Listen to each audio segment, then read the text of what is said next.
How do you improve on a successful formula? Because that's exactly what Sunseeker had with the Manhattan 52. So in creating this, the updated version, the Manhattan 55, how do you make it better? They sold over 130 of the Manhattan 52 in a 3-year period. How do you improve it? You listen to customers, and that's exactly what they've done to bring this boat around. We're here to find out exactly what they've done to improve it. You can have the Manhattan 55 with IPS or shaft drives, both using the same engine block, D13 800s. This boat's got shaft drive, and Sunseeker reckon that sort of 70% of boats they build have got the shaft drive option. The customers potentially, this is not their first boat, so they're used to driving boats with twin shaft drives. It's familiar to them, hence why they like to go for that option. And you can have a joystick option with that too, so you can have the sort of maneuverability, the joystick functionality of IPS, but with shaft drives. And one thing I have to say about the shaft drive boat is how nice it is to drive. It's really smooth, it's easy onto the plane, it settles down into a nice sort of 2000 RPM, 23, 24 knot cruise, and you're probably looking at a cruising range at that speed of around 250 miles, if not a little bit more. It's really sure-footed, it's really stable, yet it's agile. If you have to move because there's a fishing buoy pops up in front of you or an obstruction, the boat reacts really well. Of course, you're not going to be throwing this thing around, although it's nice to have that agility in the following sea. It is pancake flat out here in Poole today, but in manoeuvring for the photo shoot, it's been an absolute joy to helm this thing from up here at the upper helm. And the driving environment is really good as well.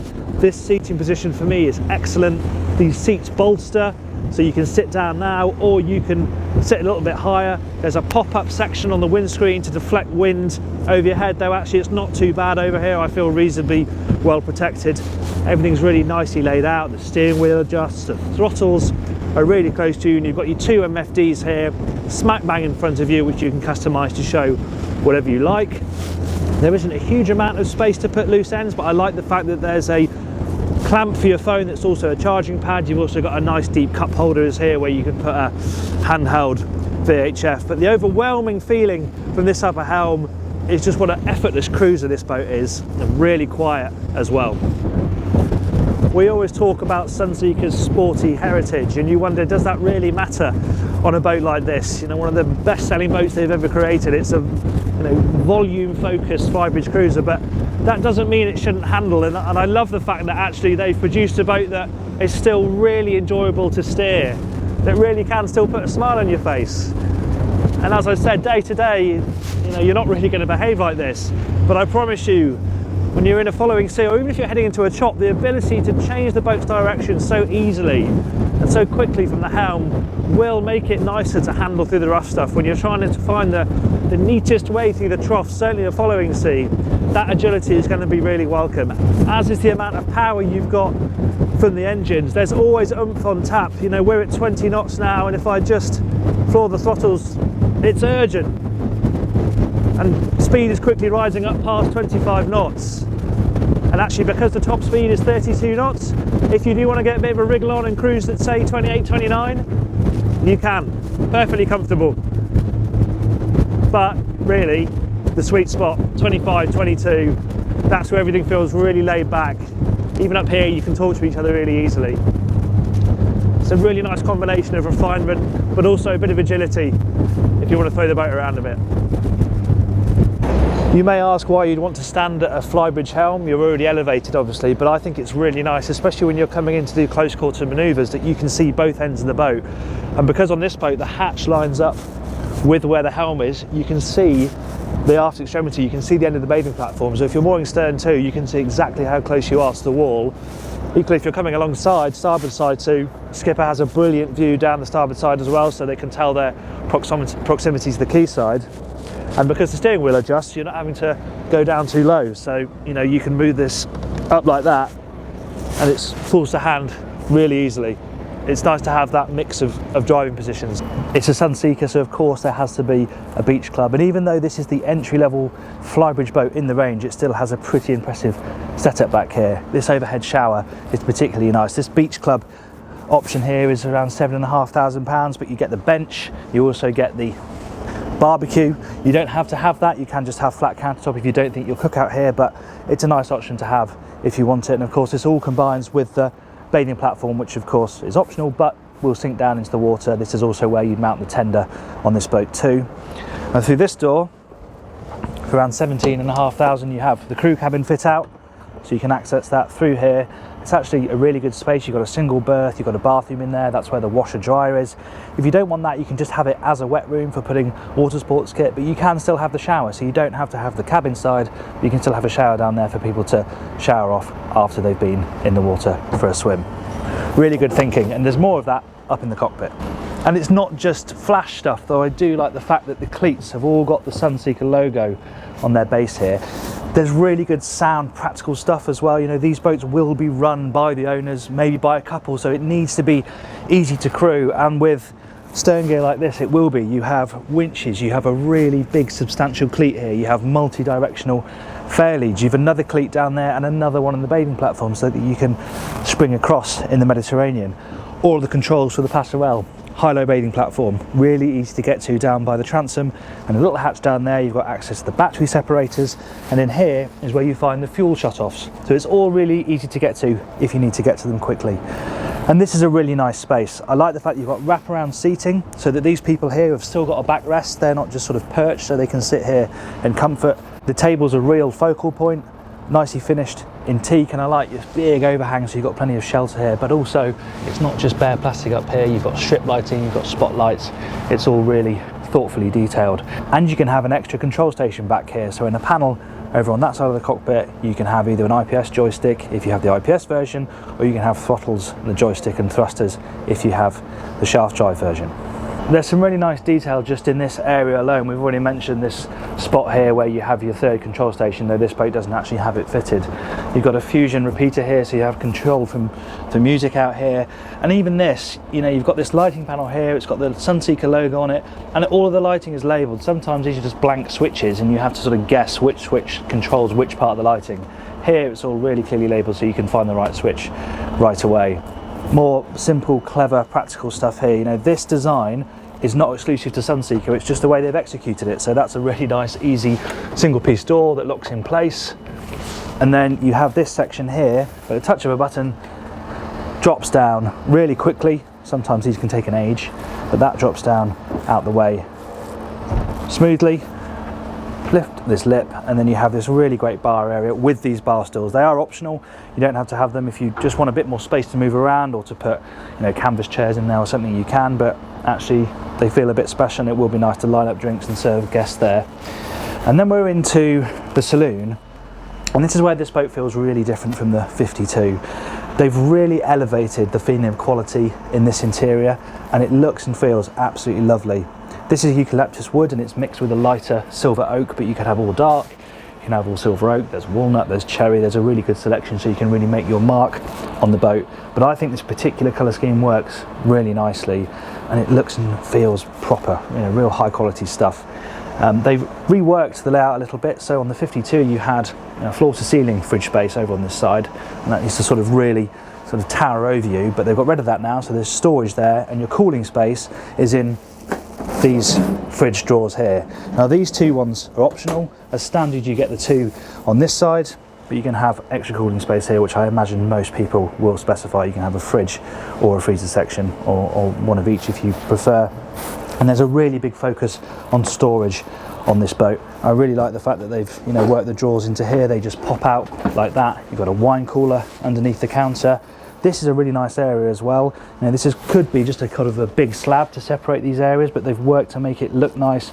Got this wonderful polished stainless steel handhold here, which is aesthetically pleasing, but also, you know, another good safety feature to help you steady yourself as you walk through the boat. And this is all storage as well. You see the boxes of glasses here, but this is all bespoke, fiddled to hold the boat glassware in a really convenient space, and you know, it's a nice, attractive piece of furniture as well. This area, again, different to the 52. You used to have a sofa here and the television would pop up from behind. Now the television is fixed. This sofa is much larger, so you have a bit more floor space here, just again increases the feeling of space. And on the 52, the helm seat would flip forward to make two rear-facing perches, but the feedback was that Customers didn't really use that very much, so they've replaced that and put this little ottoman in here as well. That can move around, it has storage inside it, and it's just a nice point of difference in terms of colour scheme as well. I think that looks really good. Table is fixed, you can't have this as an option to turn into a berth, but then you've got 3 good cabins downstairs. And what you really notice is not only the natural light, but the artificial lighting in here. This is the same as the bigger Manhattans.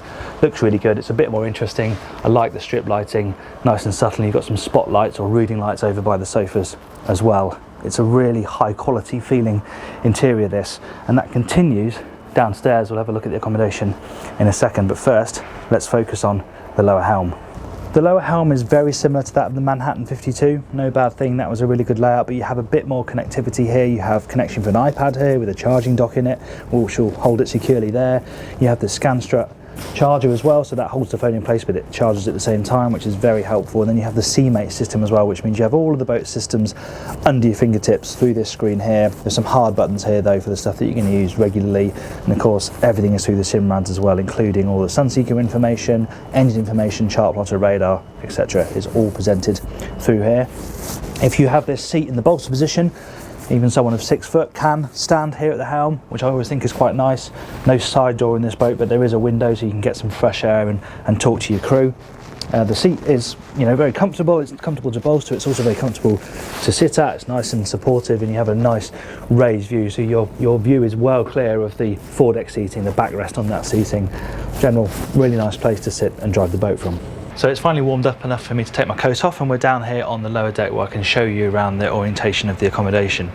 It's the same layout as the Manhattan 52, however, like the Saloon, they've just upped the aesthetic a little bit. There's more concentration on the finish and the details, and it does feel lovely down here. I particularly love the pattern that's created by this eucalyptus wood. It looks really, really special, and the space is as good as ever. It's a really volume focused, spacious Flybridge cruiser this, and you feel that down here in these cabins, and it's highlighted by the twin guest cabin, often the forgotten party on a boat like this, but not here. The berths are a good size, there's loads of headroom, it's got good storage, its own television, all the same detailing that you get in the other cabins. And for other guests, there's the VIP cabin, which is particularly nice.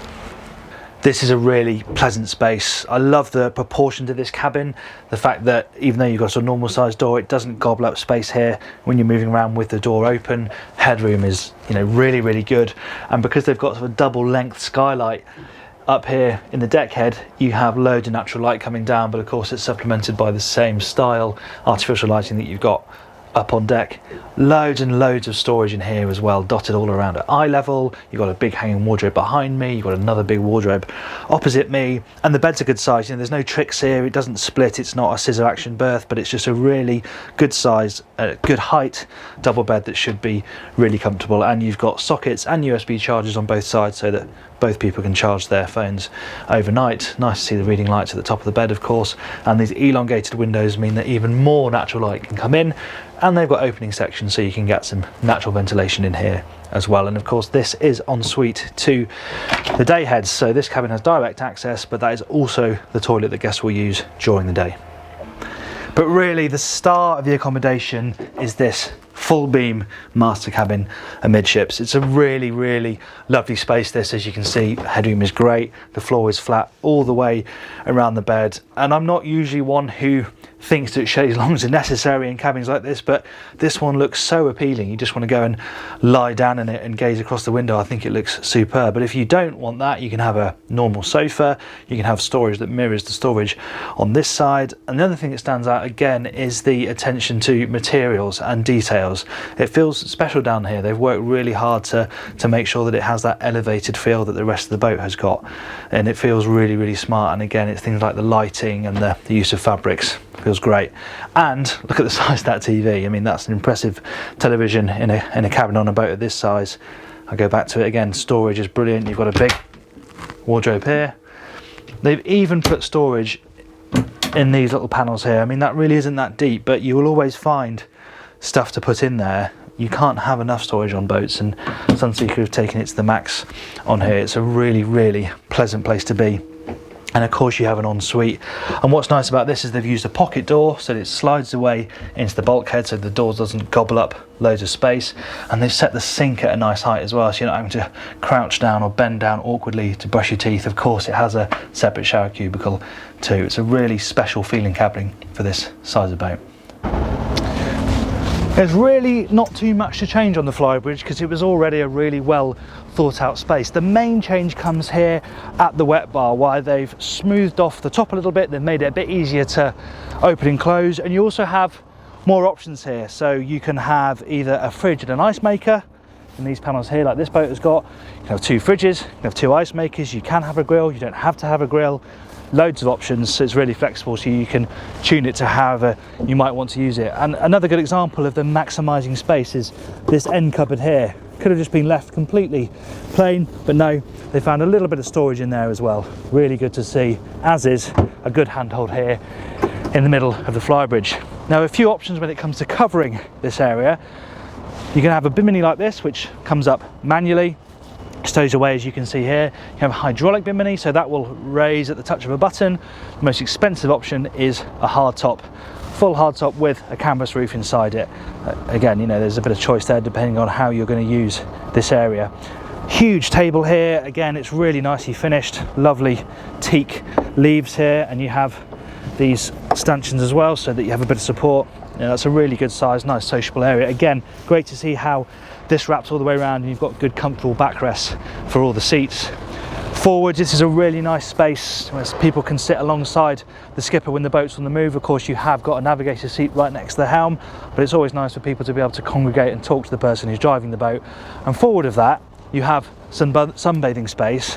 But what's nice is that they've managed to integrate this sun pad here into the front of the helm, so that's not just wasted space. Again, a nice place to sit with a bit of support, read a book, that sort of thing. It's a really well thought out area up here.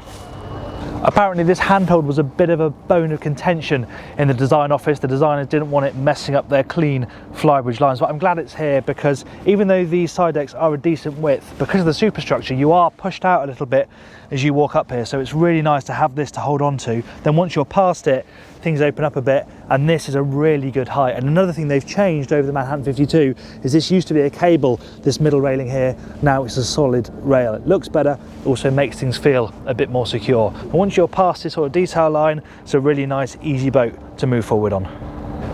A few years ago, it would have been unthinkable to have this amount of living space on board a 50-55 foot Flybridge, but between the beach club, the cockpit, the Flybridge and this area, there's so many places for guests to spread out and enjoy themselves out on the water. This again hasn't changed a huge amount, if at all, compared to the Manhattan 52, but it didn't need to because it's a really good space. You can see the table, that standard is sunk down at the moment, but obviously that pops up so you can sit around it and have a drink up here. As an option, you have pop-up backrests on these sun pads. So you have these both sides. Again, just makes them a bit more comfortable if you want to do a bit of sunbathing.